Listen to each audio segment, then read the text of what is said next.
The sky of Vega Prime was burning, not in ordinary flames, but in fragments of broken stars, tracing luminous streaks over the planet's bluish night. Every flash in the firmament was a destroyed ship, each distant explosion the echo of a hope that was extinguished. In the first few seconds of the attack, communications went down. Then the defensive orbits began to crumble. And finally, silence. The kind of silence that only space can create.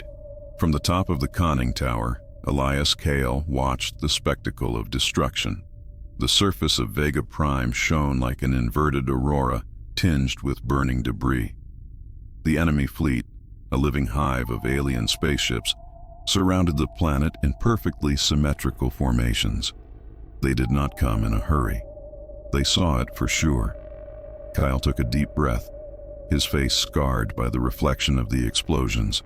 They didn't just come to win, he murmured. They came to put it out. Behind him, Captain Nara Thal was adjusting the tactical sensors. The panel flashed solid red. All the outer lines were broken. The Argos fleet does not respond. And, sir, we lost contact with Terra. The sentence fell like a sentence. The earth, the cradle, silenced. Kale closed his eyes. For a moment I wanted to believe that there was still something out there, but the echo of the bombardment answered for him. In space, the enemy was advancing. The Vorath, an alliance of 10 races, have long been united by one goal: to eliminate the human parasite from the galaxy. His cruisers cut through the void like blades of obsidian, each with hundreds of muzzles of fire whirling in unison. And even in the chaos, there was an almost godlike beauty in that breakthrough. In the center of the command, the tactical hologram showed the planet surrounded by pulsating red dots. The siege was complete. Kale kept his voice steady. Send the Aegis code. No civilians are to be left on the surface. If the shield falls, Vega dies with honor. Nara hesitated. Sir, that's total evacuation. It's not evacuation, he interrupted. It is resistance. The last one. Human spacecraft began to line up in the atmosphere, small compared to Vorath monsters, but fast, precise, and impetuous. The defense fleet, named the Sons of Vega, took off under the roar of the bombardment. The first few minutes were a massacre. The orbital defenses fragmented. The columns of atmospheric energy caught fire, and the sky became a field of incandescent rubble. But even among the wreckage, something shone: human endurance. An isolated squadron broke through the blockade and struck the enemy flank, detonating the hull of a cruiser, Vorath. As communications vibrated in a chorus of human voices, shouts, laughter, and prayers. The flame is still alive. Kyle watched the radar flash. They want to erase the name of humanity, he said, looking at Nara. But the name is already engraved in the stars. A new explosion shook the fortress. The ceiling shook. The lights failed. Kyle held onto his table and looked up at the horizon, where a sea of fire rose. And then, with the same serene tone he wore before each battle, he ordered, "All commands, hold your position. Do not fight for victory, fight for remembrance." The command room trembled with each impact. The ground vibrated like a war drum, and the metal walls groaned under the pressure of the shock waves. Still, Elias Kyle remained standing, a man alone among the rubble, leading what was left of the last human stronghold. On the large central display, the hologram of the human fleet was now reduced to scattered fragments. Of the 300 cruisers guarding Vega Prime, only 17 remained. The others had been erased, not exploded, not destroyed, simply dissolved, as if something had torn them apart, molecule by molecule. Captain Nara Thal approached, covered in soot. "Sir, the planetary shields are at their limit. The top layer has already collapsed over the northern hemisphere." Kale nodded, not taking his eyes off the projection. "What about the civilian evacuations?" "The last ship left 42 minutes ago. After that, nothing left the airspace anymore." Kale exhaled slowly. He knew what that meant. Those who stayed on Vega Prime were now stuck with him, and everyone knew that no reinforcements would come. "Send contingency message to all remaining channels," he ordered. "Phoenix Protocol. Burn everything that cannot be defended." The communications soldier hesitated. "Sir, the Phoenix Protocol is total extinction." Kale stared at him, his eyes hardened by war. "If we are erased, let it be from our own hands, not theirs." The few remaining officers exchanged glances. They knew that this order was the echo of a civilization that refused to die on its knees. As the transmissions went out, Kale descended into the lower tunnels of the fortress. He needed to see with his own eyes the source of the anomalous readings that the engineer had reported. "Something is pulsing under the ground," he had said. "Something alive." The stairs led to a forgotten level, a sector of Vega Prime's first foundations, built when humanity still believed it could conquer the cosmos. The air down there was dense, metallic, almost electric. Kale walked among old cables and structures eroded by time. Suddenly, the communicator on his wrist failed, emitting a deep hum. The light of the lamps flickered. And then, silence. The ground vibrated. A wave of energy rushed through the floor, so intense that it made the captain kneel. And from the bottom of the hallway, a golden blue glow began to emerge. Kale approached slowly. At the end of the tunnel, a circular room opened up, and in the center of it, a gigantic sphere of pulsating crystal connected to cables and ancient structures. The walls were covered with inscriptions, not in an alien language, but in Latin. Lux Aeterna, Custos Homines, eternal light, guardian of humanity. Kyle frowned. How did it get here? Suddenly the sphere responded. A deep sound echoed like a beating heart. And then a voice, weak, old, feminine. Elias Kale. The cycle repeats itself. The war is never over. Kale took a step back, his heart racing. What you call a fortress is my grave. What you call war is my awakening. The captain retreated, panting. The energy increased, the room trembled, and the metal folded around the sphere as if breathing. And then one last sentence resounded inside his mind, not in his ears but directly in his thoughts. The fate of mankind has been sealed, here, under the soil you defend. The roar came first, then the light, an incandescent wall crossing the horizon and swallowing it all. Vega Prime's atmospheric shields had finally given way. From the defense towers, one could see the firmament opening like cracked glass, shards of plasma falling on the underground cities. The whole planet trembled. And in the central command, Elias Kyle already knew. The siege had ceased to be tactical. Now it was total annihilation. "We've lost the Northern Hemisphere," shouted Captain Nara Thal as she tried to stabilize the tactical hologram. "The Vorath forces have broken through the crust. They're going underground." Kale slammed his fist on the table, his face hardened by the orange light of the flames. "None, sir. The Aegis 3 and Aegis 5 turrets have been evaporated. Only the automatic drones remain. Then send them to collide with the enemy. May Vega Prime die fighting." The sound of the bombardments made the air vibrate. Each impact ripped off a chunk of the planet, opening craters that exposed the luminous interior of the ground. The same golden blue glow Kale had seen in the tunnels. Between one explosion and another, he felt something different, a constant rhythmic pulsation from the depths. It was as if the planet breathed. Kale looked at Nara. "Are the sensors still active?" "Only the underground."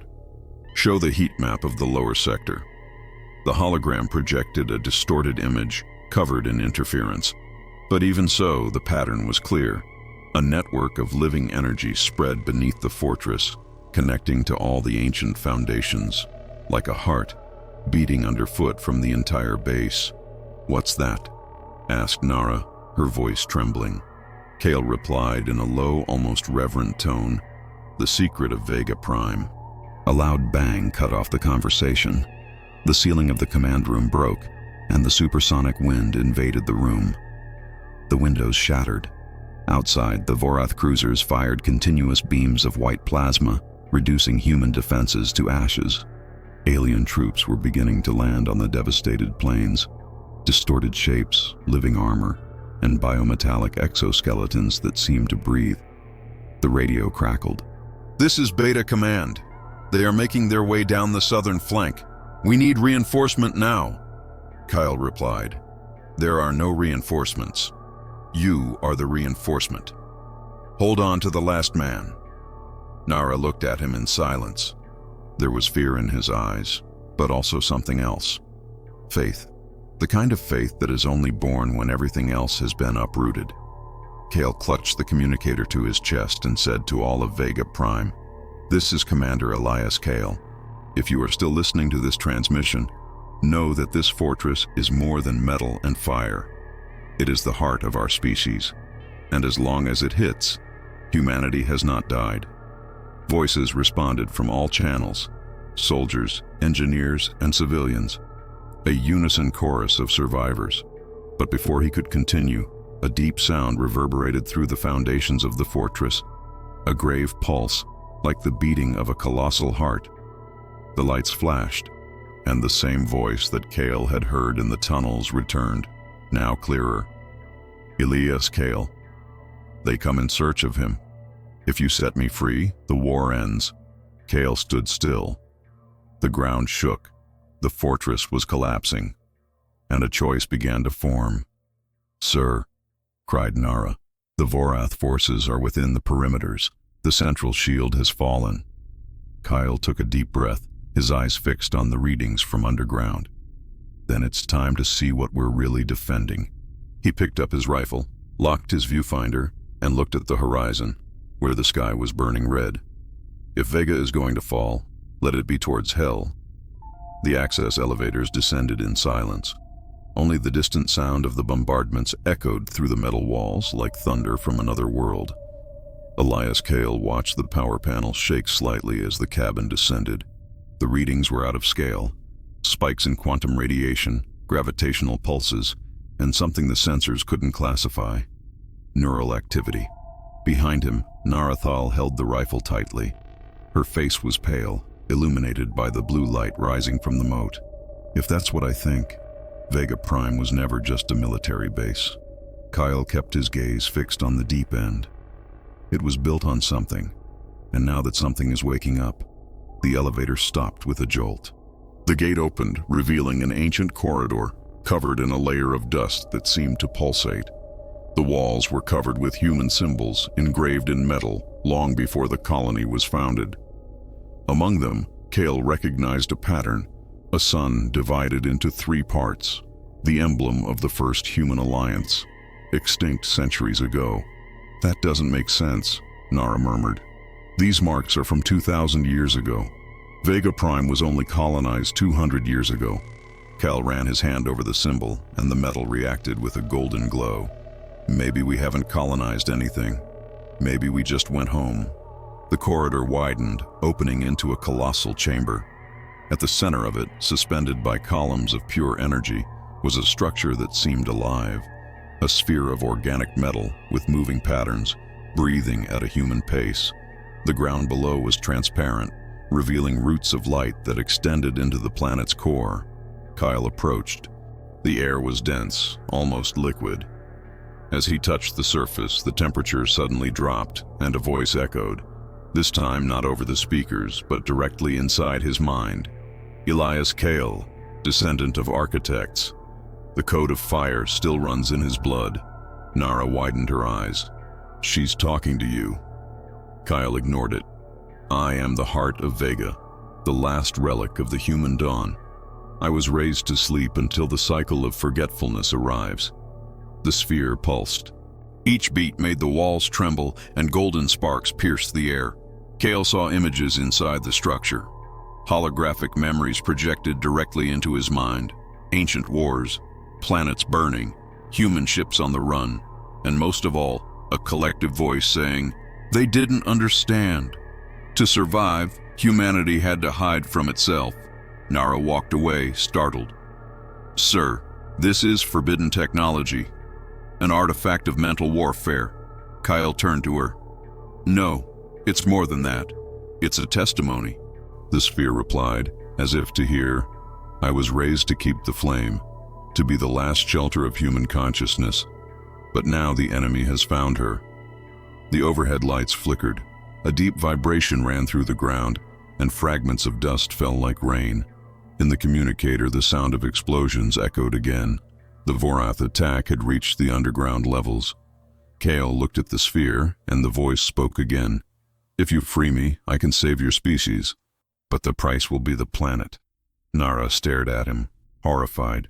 "To save humanity? By destroying Vega Prime?"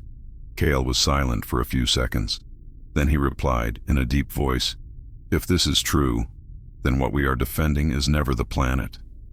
That's what's inside him. The ground cracked. Golden beams began to come out of the core, climbing up the walls like serpents of light. The entire fortress trembled. And for a moment, Kyle had the impression that the world itself was awakening. "The choice is yours, Elias Kale," said the voice. "Open your heart, or watch your race disappear."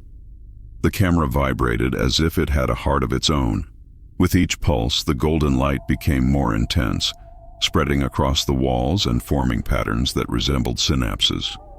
Elias Kyle and Narathal watched in silence, stunned by the force emanating from that living thing, something between machine, spirit, and memory. Suddenly, the air trembled. The voice returned, now clear, resounding throughout the room. "Millennia ago you called me Aegis, the guardian of the human flame." Kale took a step forward, feeling the ground vibrate under his boots. "Is it a weapon? I was created to be, but I became more." A ray of blue light split the air and condensed before him, taking on human form, a translucent female figure made of luminous fragments, with eyes like frozen stars. His face was serene, but there was something infinitely old about that look. "I was forged in the wars of the Exodus," she continued, "when mankind fought against their own children, machines that dreamed of eternity. I was the last creation of the Earth Council, a living code capable of absorbing the knowledge and energy of entire civilizations." Nara took a step back. "Absorb entire civilizations? This is genocide." The entity looked at her. "No, it's preservation. When the light of a species goes out, I keep its echo. But now, they came to erase me too." Kyle felt his mind being flooded with fragments of memory.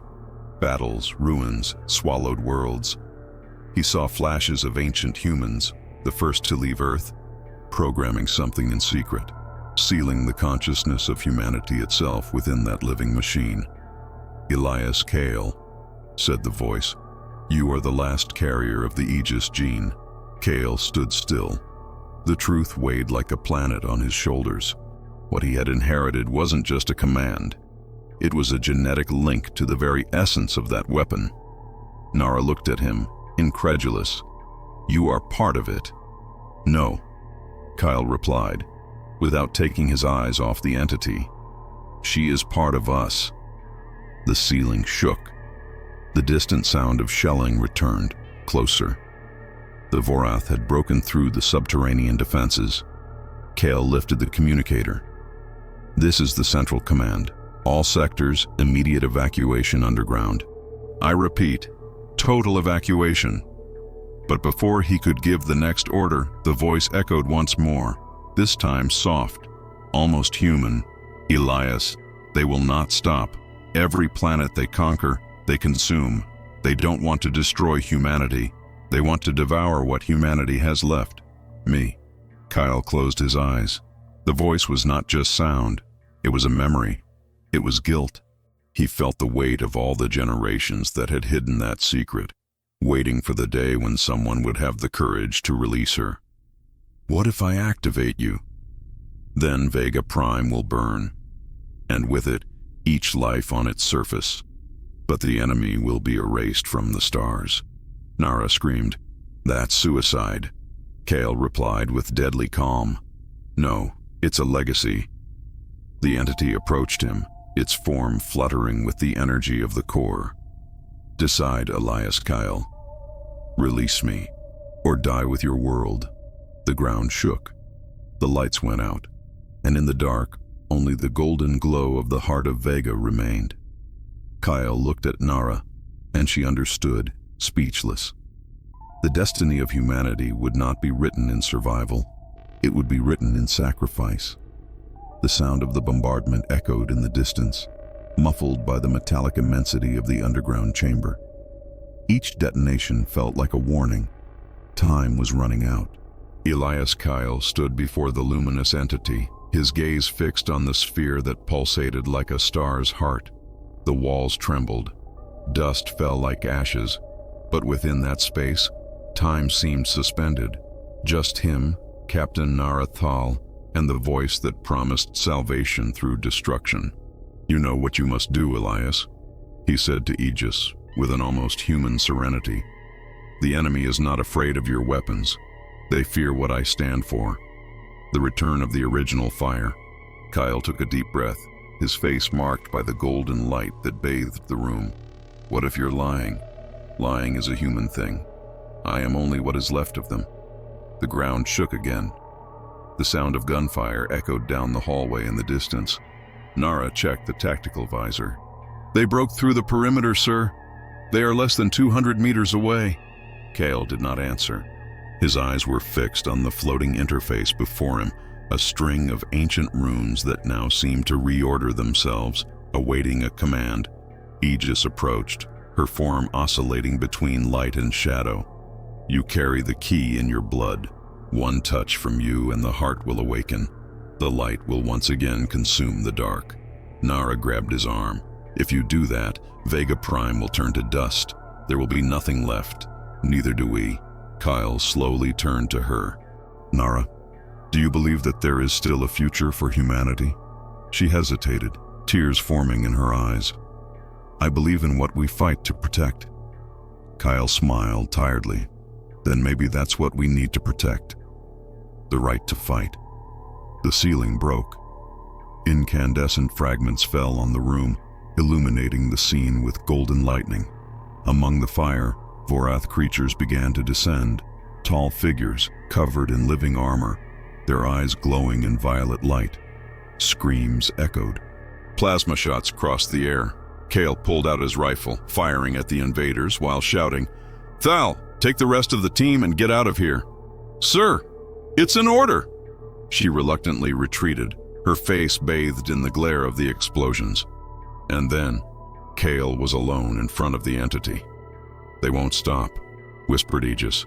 "You can't beat them with courage, only with light." Kale wiped the blood that flowed from his face, looked at the collapsing ceiling, and then at the pulsating glow of the sphere. A second of hesitation, an instant of humanity. If it's going to end, let it be our way.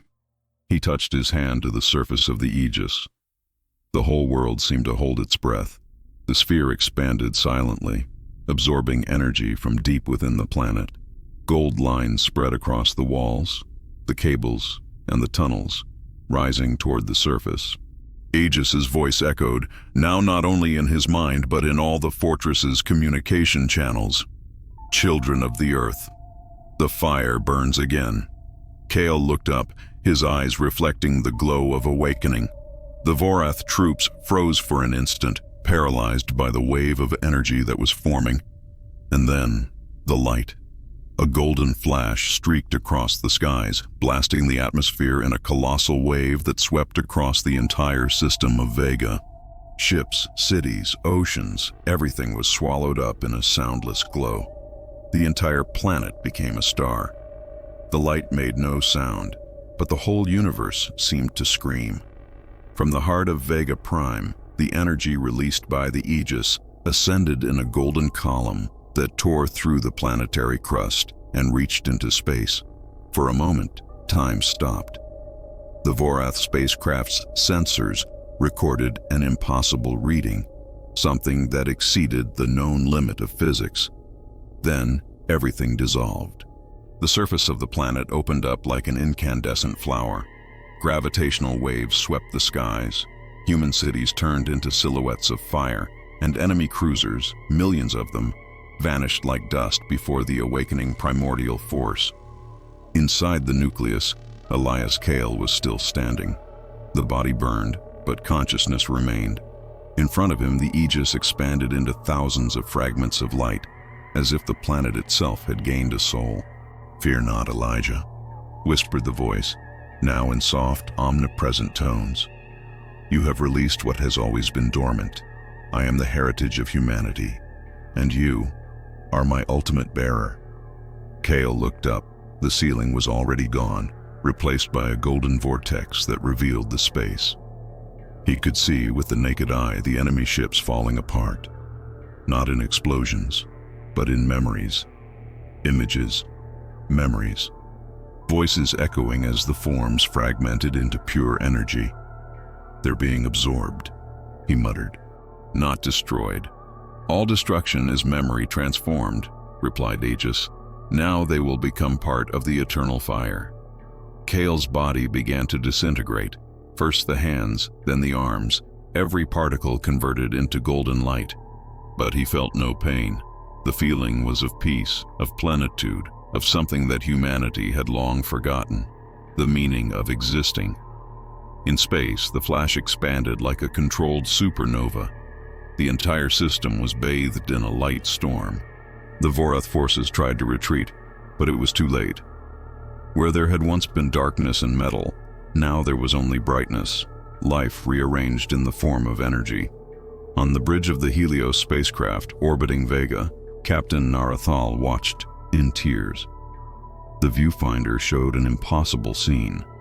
The surface of the planet turning into golden crystal, pulsating, breathing as if it were a cosmic heart, and in the center, the silhouette of Elias Kyle, surrounded by light. "He did it," she whispered. "My God, he actually did it."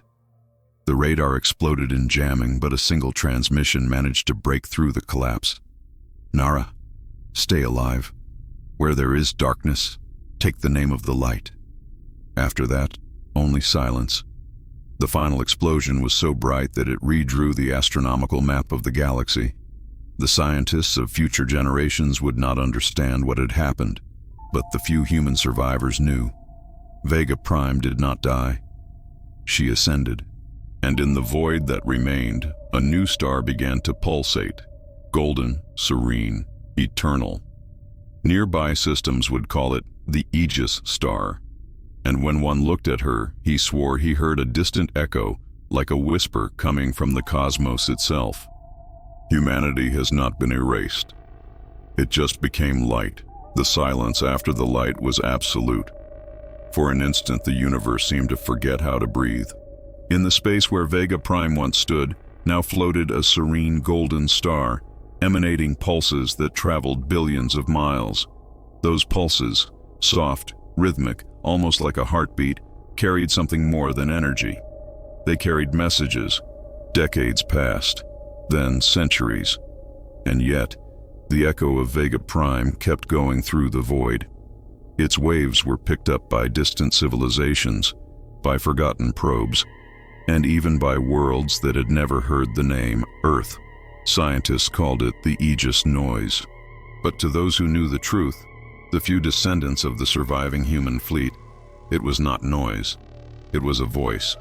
On the ship, Helios, survivor of the siege, Captain Narathal had aged under the constant brightness of the new star. She spent her nights watching the golden heart beat in the distance. The sound still echoed in the communication systems, faint but present.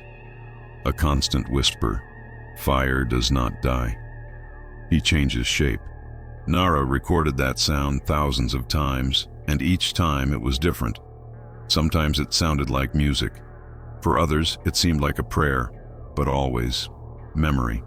In each reconstructed human colony, the symbol of Vega Prime was marked on the uniforms, 3 concentric circles crossed by a vertical line. The young people who were born under the new stars called it the Oath of Light. It was taught in academies, schools, and temples. When darkness comes, remember Vega Prime. Remember the man who refused to erase. Elias Kale had become a legend. For some, a martyr. For others, a myth. But for those who still felt the warmth of the star Aegis on their skins, it was something more. The echo of humanity itself. The records recovered from the black boxes showed that, in the final seconds before the destruction, a last transmission had crossed hyperspace. It was not a military message, nor a cry for help. It was just one phrase, repeated in all frequencies. Humanity has fallen, but he didn't bow down. These words became the oath of the new soldiers, not as a rallying cry, but as a reminder of purpose. Because in the end, the victory was not in survival, but in legacy. 1,000 years later, when archaeologists from a descendant civilization arrived at the orbital ruins of Vega, they found fragments of metal still glowing, and on them, engraved in Latin, an old phrase, lux eterna, custos hominis, eternal light, guardian of humanity. No one knew where it had come from, but everyone understood what it meant. And that day, when the Aegis sun shone brighter than ever, a young cadet, a distant descendant of Captain Narathal, looked up and whispered into the void, "He's still there." And for a brief instant, between the pulses of the star, a human form shone within the light. A face, sereno, familiar, Elias Kyle. If this story reminded you that courage is not about surviving, but refusing to erase, subscribe to the channel and stay with us. There are wars fought with weapons, but the most important ones are fought in the soul. Ring the bell and join the fleet of those who still believe in the light, because true humanity never bows.